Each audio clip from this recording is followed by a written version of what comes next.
আবার দেখো সেই পায়রাগুলোকে দিয়ে আমার দিনটা শুরু হলো। আজকে কিন্তু কোনো কাজের দিনের গল্প নয়, আজকে বলবো তোমাদের কাছে আমার কিছুটা ভালো সময় কাটানোর গল্প।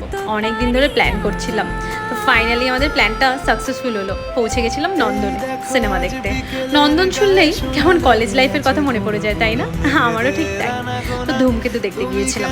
অনেকের সিনেমাটা নিয়ে অনেক মত আছে, কেউ ভালো বলেছো, কেউ খারাপ বলেছো, কিন্তু আমরা তিনজন সিনেমাটা কিন্তু একদম মুগ্ধ হয়ে দেখছিলাম। হল থেকে যখন সবাই চলে গেছিলো তখনও আমরা হলে বসে ভাবছিলাম যে আরও কিছু হয়তো দেখাবে। ফাইনালি সিনেমা দেখে বেরিয়ে পড়লাম। তিনজন বলতেই মনে পড়লো, এই বাকি দুজন কারা? আমার বন্ধু বলতে পারো, আমার ডান্স পার্টনারও বলতে পারো, আবার বলতে পারো আমার মনের খুব কাছে, যারা আমার ভালো কথা খারাপ কথা সবই খুব মন দিয়ে শোনে। তারপর চলে গেছিলাম রেস্টুরেন্টে, খাওয়া দাওয়া সেরে এবার ফেরার পালা। ফেরার পথে তো একটু মনটা খারাপ হয়, কিন্তু ফিরতে তো হবে। চললাম বাড়ি, চলো টাটা।